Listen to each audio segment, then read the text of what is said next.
Oral questions by members. Member for Surrey Cloverdale. Thank you, Honourable Speaker. This week we learned that Vancouver police are investigating a plot to kill a police officer on the downtown east side.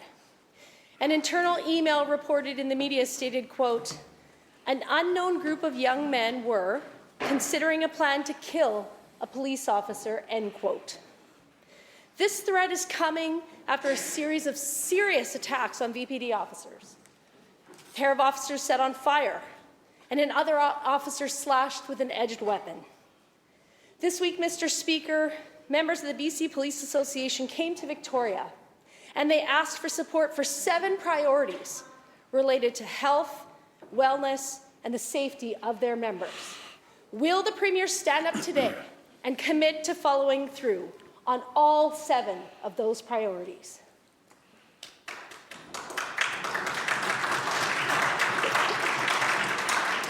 Minister of Public Safety and Solicitor General. Thank you, Mr. Speaker, and thank you to the member opposite for the question. I myself met with the group that you met with today. I met with them yesterday. And one of the principal concerns are the protection of all of the police community in all of the provinces in Canada. We had a very candid discussion. We talked about the danger that they face every day as men and women who put on the uniform and go out in the community. It is important that their work and their lives be cherished. And we will do that. We committed to that, and we committed to that moving forward. Member supplemental. Mr. Speaker, the Minister made it clear that this government doesn't intend to support the union with their asks and their 7 commitments. The official opposition, however, has committed to supporting police on all 7 of those recommendations. Mr. Speaker, it's possible that the downtown east side has become the most dangerous neighbourhood for police to patrol in the entire province. And this Premier is paying organizations in that same area who stoke anti-police sentiments and push the Premier's pro-drug agenda. Police lives are under direct threat in the downtown east side. Our police need a government that's going to have their backs and take a stand against threats to their lives. Will the Premier stand in this House and commit to stop funding radical pro-drug organizations who undermine law enforcement?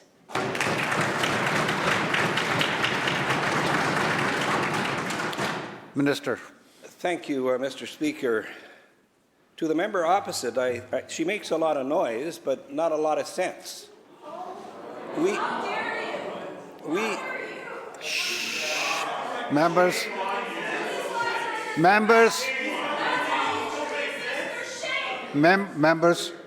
Members, please continue. It is important that we recognize the value of policing in this society. I've said that. I've repeated that. I've told you I met with the group with which you refer. Through the chair, discussion. Members. We didn't talk about anti-police. We talked about police, which is something you should talk about. Members. What I committed to them was that they have our full support all across the province, in Vancouver, which is having problems now, in Kelowna, which has problems. All across the province, this government is committed to fulfilling our obligation to provide the police the tools they need to do their job, and we will continue to do it. Member for Abbotsford South. Thank you, Mr. Speaker.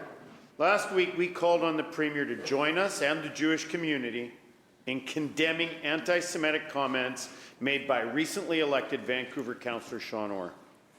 Instead of standing up in this chamber and doing just that, this Premier had his MLAs dodge the question for him. This week, the Vancouver Police Union is calling out Sean Orr for saying such despicable things as, and I quote, "All pigs must die," "Cops aren't people," "The cops are violent bums," and "The VPD are murderers," end quote. Now, this Premier, after a career spent undermining law enforcement and overseeing the degradation of law and order in BC, I don't expect this ND Premier to have the courage to stand up. But nevertheless, I will ask, Mr. Speaker, what actions will be taken by this Premier to ensure that the concerns of police members, of police unions, of family of police officers are addressed, and will he condemn Sean Orr's nasty, filthy comments?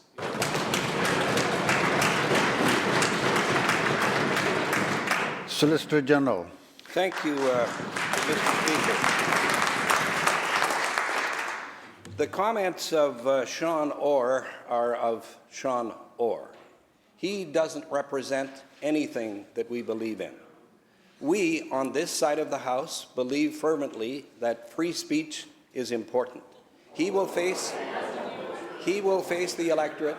He will face the consequences. Nothing that we can do is going to make it better, but to condemn him. Unequivocally, we don't like what he said. We don't encourage him to continue it. This is a choice that he made. We condemn it, and we stand by our condemnation. Member supplemental. Thank you very much, Mr. Speaker.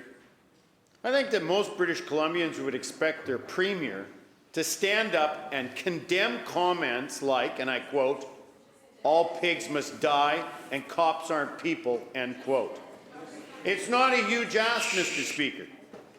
Last week, we saw cops lit on fire by criminals, and this week we have heard about a plot to murder law enforcement officers to ensure that they don't make it home to their families. It seems like this government is unwilling to do the right thing, even when it is blatantly obvious. Can the Solicitor General please explain, based on his comments a moment ago, not only to me, but to the police unions and the families who he works with, how he's able to participate in an NDP party that supports municipal politicians, who campaign with municipal politicians, who say things like, quote, "all cops are bastards," unquote. Solicitor General. Thank you, Mr. Speaker.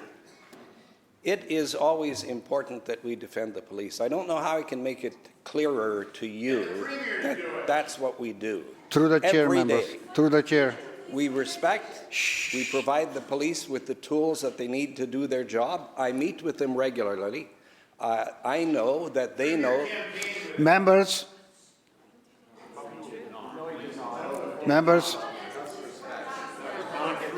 Yesterday, I had the privilege of announcing the presence of the Commissioner of the RCMP in the House. I'm a very dedicated, or was a very dedicated Mountie. My role with the police is to ensure that they have the tools to do the job and to ensure that they can go out there and do the job. I cannot pass other than criticism on Mr. Orr, and I've done that. Nothing more I can do about that. For your question about the police, we protect the police. I expect this government, all sides of the House, to be as supportive of the police as I am.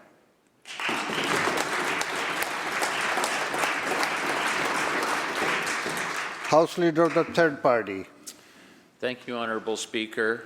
I'd first like the House to be aware that I will be speaking about sexual assault and gender-based violence. April is Sexual Assault Awareness Month.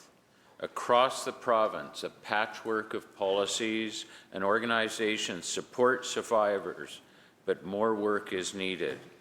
BC has made good strides in recent decades, but there are still gaps in supports for survivors. Our health, justice, and social services should continue to grow. We can do better, not just to address harms related to sexual assault, but to prevent that harm altogether. Through you, Honourable Speaker, to the Premier, will your government create a provincial sexual assault policy? Thank you. Attorney General. Thank you, Mr. Speaker, and I want to thank the member for his very important question.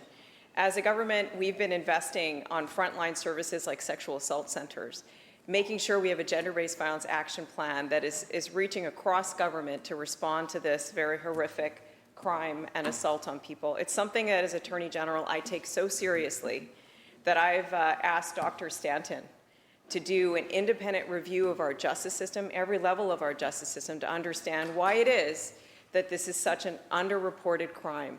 Why is it that people that face such atrocious violence against them don't feel comfortable coming forward to the justice system? Based on that report, I will be taking actions to make sure that our justice system responds better to this type of violence, and I look forward to reporting that to the public in this House.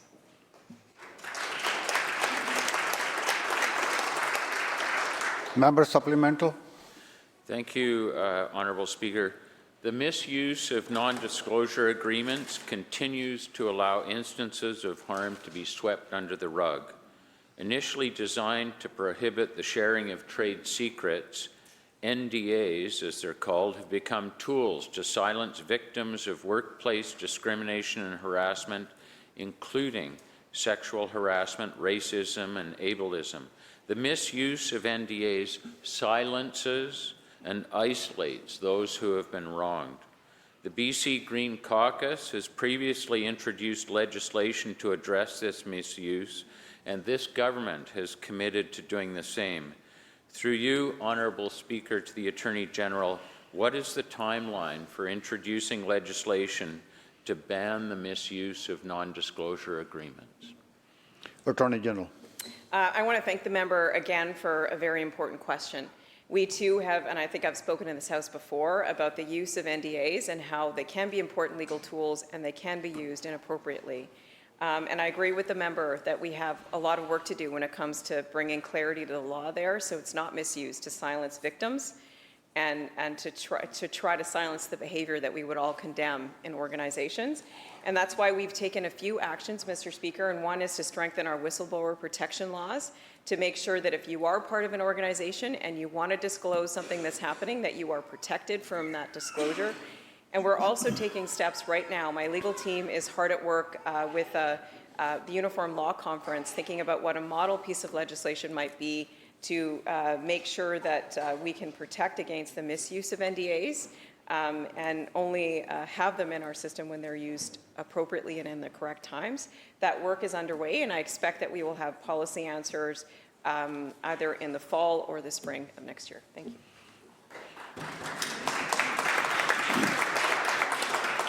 Member for Kelowna Lake Country. Thank you, Mr. Speaker. The UK's top court just issued a historic ruling to keep men out of women's bathrooms, change rooms, and prisons. All it had to do was acknowledge the biological reality that a man is not a woman. Mr. Speaker, can the Premier prove his own grip on reality here for us all today? By answering the same basic question: what is a woman? Attorney General. Thank you, Mr. Speaker. I find myself once again rising to respond to a question that I wish I didn't have to respond to. I want to send a message to all queer, trans, and two-spirit people in this province that we stand with you and we see you. And we on this side of the House are going to fight for an inclusive society for all people. For all people. We're going to make sure that our laws and all of our policies respect and stand up for the rights of all people. We're going to keep doing that work in this House, and I hope that we would have a majority of this House on side with that work. And once again, I just want to say that I am really sorry that we're facing the type of politics that's pitting communities against each other, that's creating division and fear in this province. And I strongly condemn that type of politics here in this House, and I think we all need to.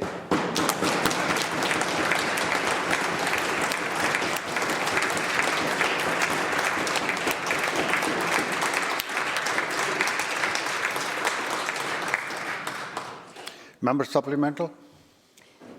The member may deflect on what a woman is, But perhaps we'll rise to answer my next question about a man, a psychologist who reportedly works for the Ministry of Children and Families. This individual bragged about transitioning 1,000 children, half of whom were in government care, and some as young as a mere 3 years old.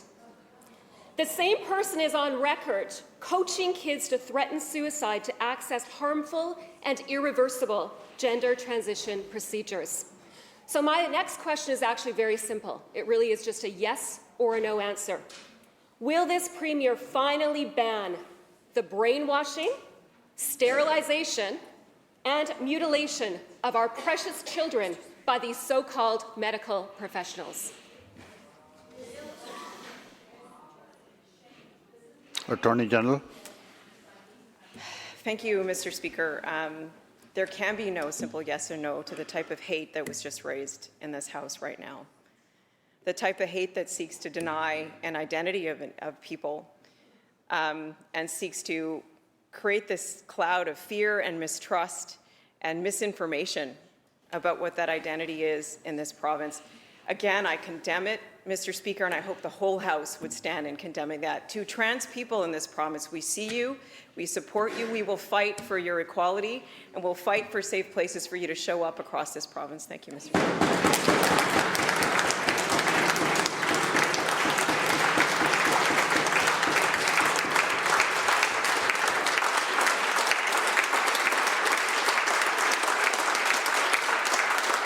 Thank you. Member for Prince George Valemount. ago in McBride, when a fire burned for hours and destroyed a large structure, 911 cell service was unavailable. Residents sought out landlines. What is this government doing to ensure that British Columbians have 24/7 access to all 911 services in British Columbia? Here.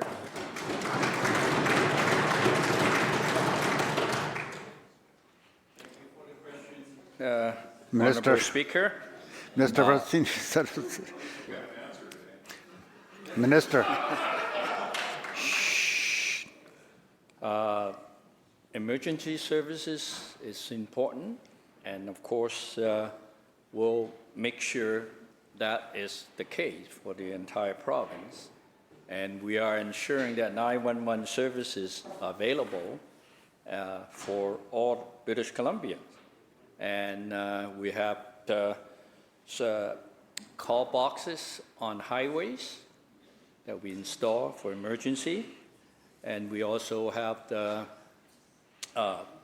done a lot of work in terms of the cellular service as well.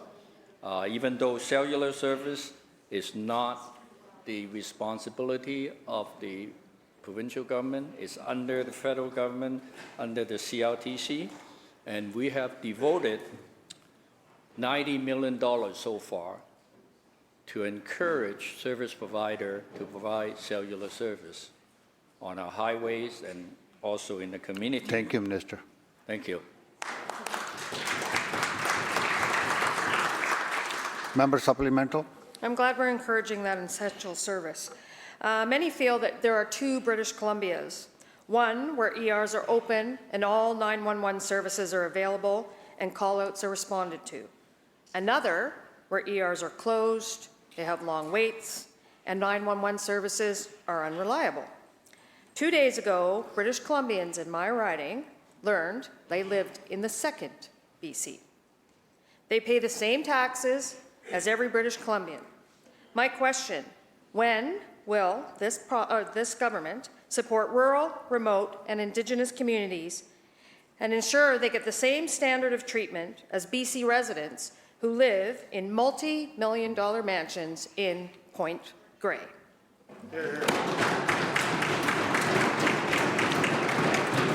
Minister of Health. Thank you so much, Honourable Speaker. And thank you to the member for the question, Honourable Speaker, and for raising the very important issues around equity for people who live in the rural, remote, and Indigenous communities of this province. As a resident of a rural community myself, a former mayor of a rural community, I understand what it is like to be at the end of a highway where closures can happen, where emergency rooms can close and services can be less than what people in urban areas experience. And Mr. Speaker, that's why we are taking steps to increase access to healthcare services for rural and remote residents. Mr. Speaker, that's why we're working so hard with communities, with health authorities, to increase the number of doctors, nurses, and other healthcare workers who choose to live in these incredibly beautiful spaces in British Columbia. We're going to continue to fast-track credentials for physicians and nurses coming from other locations. Mr. Speaker, we're going to continue to incentivize people to move to these places, build out the workforce, because people need to know that healthcare is there for them when they need it, no matter what size of a community they live in. Thank you, Mr. Speaker. Member for Kelowna Mission. Thank you, Mr. Speaker.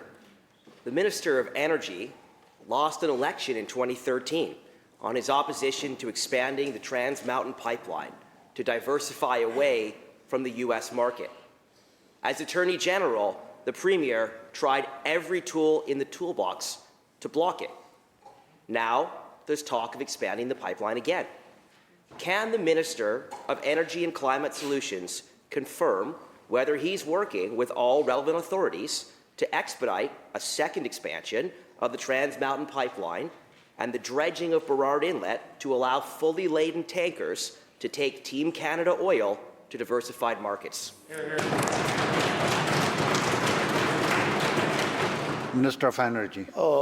Thank you, Honourable Speaker.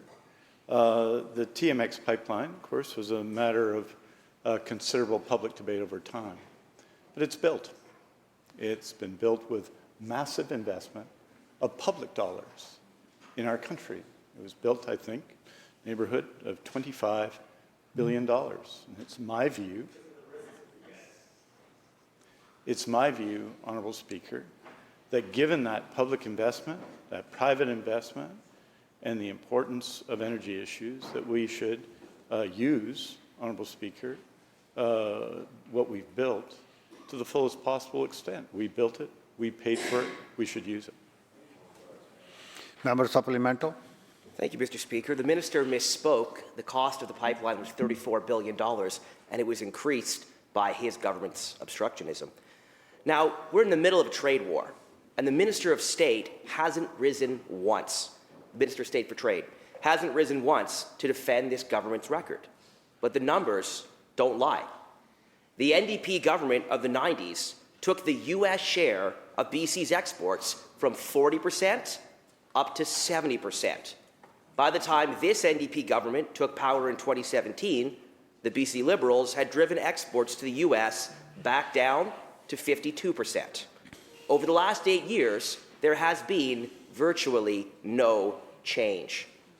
Why should anyone believe this government is taking trade diversification seriously when 35 years of evidence suggests otherwise?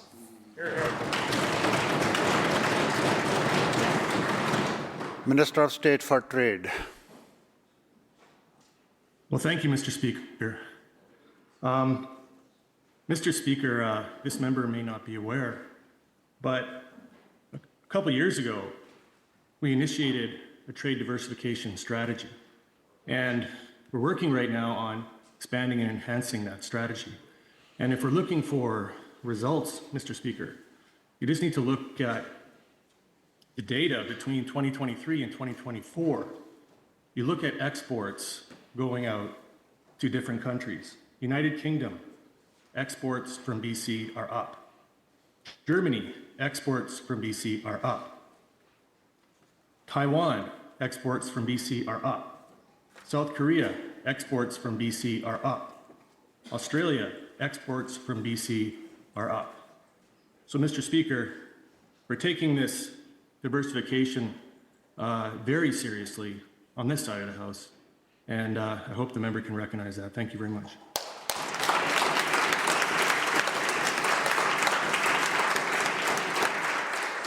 Member for North Island. While British Columbians are waiting 13 hours in ERs, struggling to find family doctors and watching surgical backlogs grow, This government handed a $400,000 consulting contract to one of their political insiders with no deadline, no scope, and not even a requirement for a written report. As quoted in an article by Rob Shaw on April 9th, the minister said, quote, "This isn't a form of a formal written report, so it's not something that I intend to release publicly." To the Premier, how is this anything other than a blank check for a political ally with, once again, little accountability and little meaningful engagement with the front lines, where censorship is alive and well, all while patients across BC are getting sicker waiting to be seen? Minister of Health. Well, thank you very much, Honourable Speaker. Thank you to the member for the question. I think she might be a little bit confused because when she's citing from Rob Shaw's article, I am speaking about the update that I will get in the first 6 weeks of the review that's taking place in PHSA. That's a report that I'll get. That's not a report of the entire review. And I'll be updating this House and the public as recommendations come forward from the review. But, Mr. Speaker, it's important to understand why we're undertaking this review in the first place. We know that administrative structures have grown. We know that British Columbians expect every possible dollar to be spent on frontline services for British Columbians in the health care that they deserve, need, and expect in communities large and small, no matter what their background is. Their access to our public, universal health care system, Mr. Speaker. Undertaking a review of the PHSA helps us make sure that dollars are being maximized for use on the front lines and that the Health Authority is operating as efficiently and in as streamlined way as possible. That's the purpose of this review. Mr. Speaker, yes, it's going to take time. Results will come forward. The House will learn about this and we will see changes. Thank you. Member for Skeena. Thank you, Mr. Speaker. My question is not for the Minister of Health, but I will say that it's unacceptable that an insider is getting paid like this and that a report is not coming out to the general public. We asked about this in estimates, and we were not able to get any clear answers on when we were actually going to see this report or when we were going to find out what the findings were. This is very important, and it needs to be dealt with, and British Columbians deserve to know what's going on within the health authorities. This government loves to talk about inclusion, but Roman, a nonverbal child with complex needs and the rare Angelman syndrome, has been excluded again and again from his daycare and terrace. Not because of his behavior, but because of the system's failure to support him. His parents are exhausted, out of pocket, and forced to pick him up early or keep him home entirely, simply because there is no consistent, qualified support staff, despite his documented one-to-one care needs. Roman misses out on a normal childhood with his peers, and his mother is unable to work. What does inclusion mean to this NDP government if children like Roman are being left out, sent home, and treated like a burden?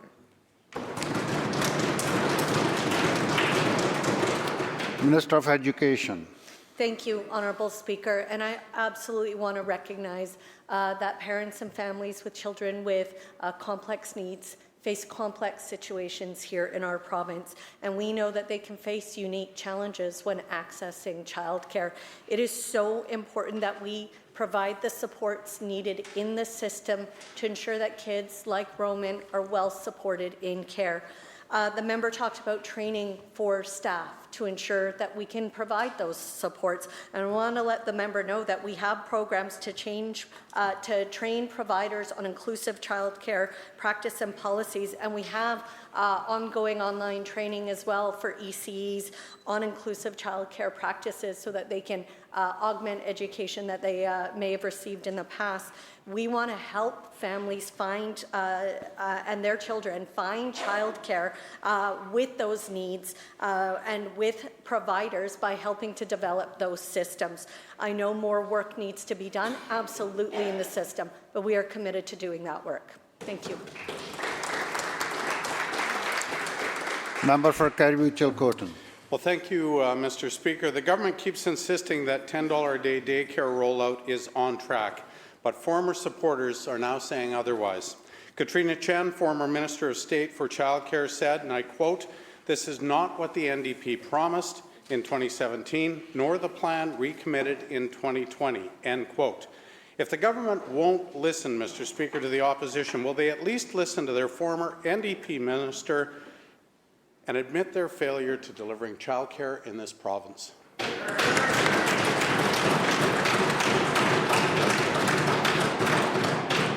Minister. Thank you, Honourable Speaker. And I want to remind the member where we were before we formed government. I want the member to remember that we had a patchwork system of boutique childcare providers with no coordination. I want to let the member know that there was a $14 a day childcare plan in place that was Member, let her finish, please. Let the minister will continue. that was cancelled by the Leader of the Opposition, Honourable Speaker. Member.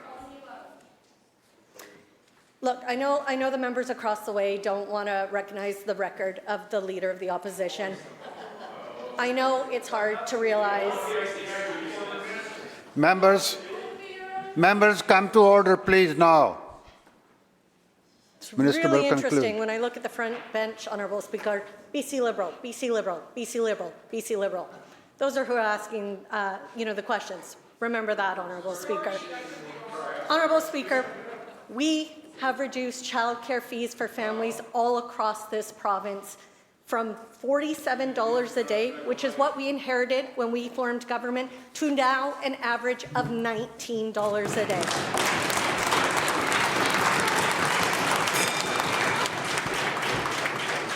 The bell ends the question period.